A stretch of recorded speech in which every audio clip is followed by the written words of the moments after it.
Oi, gente! Eu vim aqui hoje para falar com vocês rapidamente sobre o conto popular ou conto folclórico, que foi o assunto da nossa última aula, né, em que nós fizemos exercícios, conhecemos um pouco sobre a estrutura do conto popular.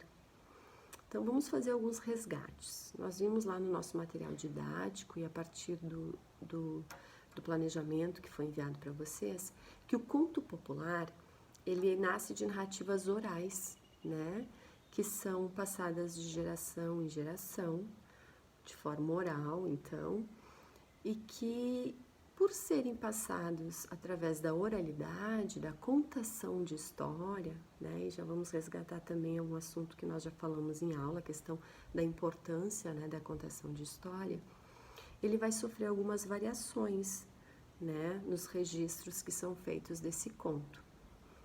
Por ser também passado de forma oral, via de regra, o conto popular é difícil se distinguir ou se saber exatamente, né, quem foi o autor desse conto. Né? Então, ele sofre variações, o autor ou a autoria é difícil, né, de se constatar. E geralmente, então, por ser difícil de constatar a autoria, ele vai ser atribuído ao povo, com exceção de alguns, como é o conto que nós vimos na última aula, que é A Roupa Nova do Rei, que é um conto super conhecido, e que aí sim nós temos a autoria registrada, né? Nós temos o autor, que é o Hans Christian Andersen, né, que escreveu esse texto, e embora a gente vá encontrar o texto escrito com uma coisinha ou outra diferente, né, dependendo de onde nós procurarmos, de onde nós encontrarmos, da fonte desse texto, nós temos aí sim um registro de autoria dele. A Roupa Nova do Rei é um conto super conhecido e muito divertido, como vocês puderam ver, né? Não só através da leitura no livro, mas também através do desenho que foi enviado para que vocês assistissem pelo YouTube.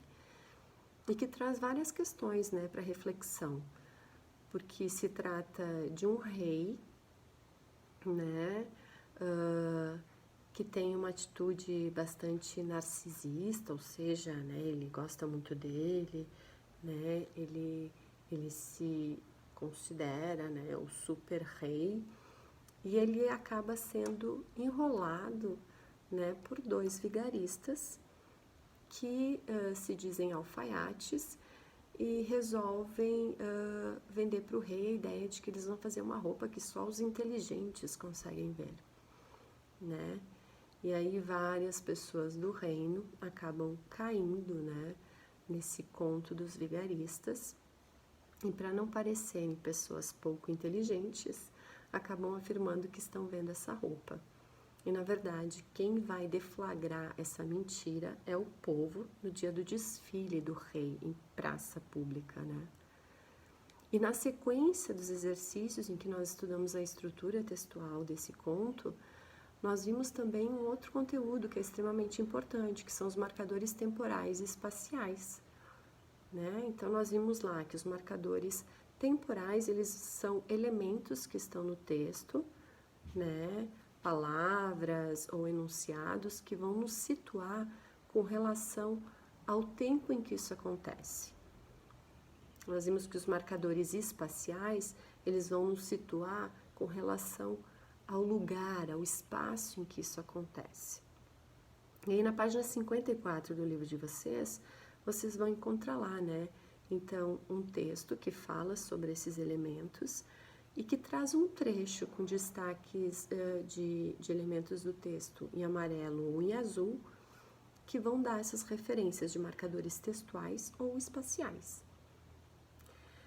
Na sequência desse texto, nós temos uma primeira questão, e aí nós já vamos entrar agora na correção das questões que foram trabalhadas na última aula, sobre esses elementos, né, sobre os marcadores de tempo e de lugar.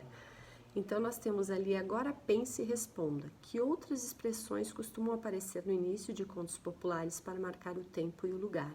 E aí nós vamos lembrar de histórias conhecidas, né? O Era Uma Vez é um clássico, né? Se nós pegarmos várias histórias conhecidas, clássicas, desde Branca de Neve, esses contos de fada, a gente sempre vai encontrar o Era Uma Vez nos situando com relação ao tempo, né, em que isso aconteceu. Mas que outros marcadores de tempo, né, que nós poderíamos encontrar? Há muito tempo, há muito e muito tempo, certa vez, em determinado momento, né? Então, tem vários outros elementos aí que podem nos dar essa referência de tempo.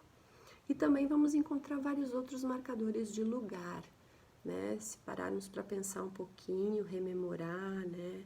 Buscar aquelas histórias que nós já conhecemos, nós podemos lembrar de outros marcadores, como em um reino muito distante, em uma floresta, na casa da vovó, né? Então, que são marcadores de lugar. Ok, gente? Na sequência, nós tínhamos alguns exercícios para responder. Então, agora nós vamos corrigir esses exercícios juntos.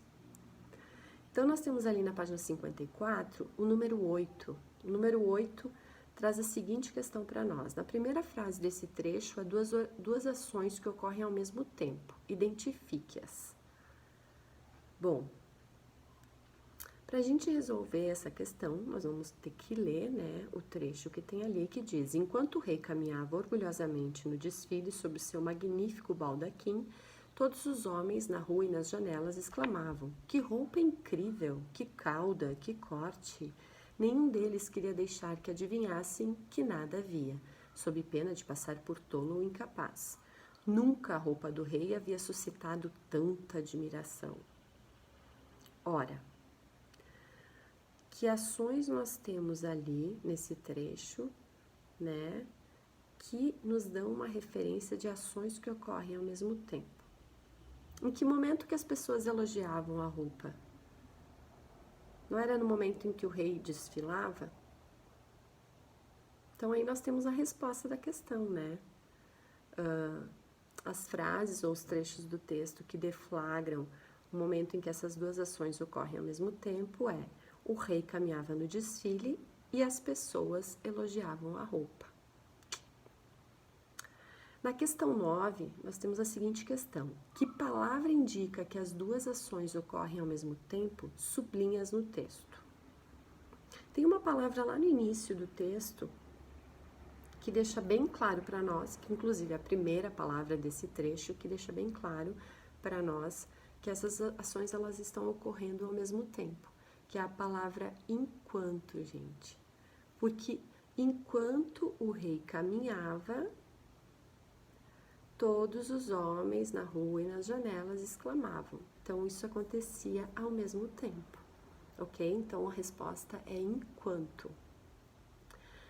No número 10, nós temos: que palavra indica que a roupa do rei não havia despertado antes essa grande admiração do povo? Circule no trecho. Que palavra indica que a roupa do rei não havia despertado antes? Vamos voltar lá na última frase?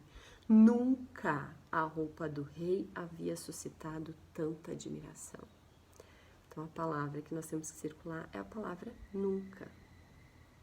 E no número 11, quais são os marcadores espaciais que indicam o lugar onde as pessoas estavam observando o rei desfilar? Faça um sublinhado duplo no texto. Em que lugar, gente, que o rei estava desfilando? Em que lugar que as pessoas estavam observando o rei desfilar?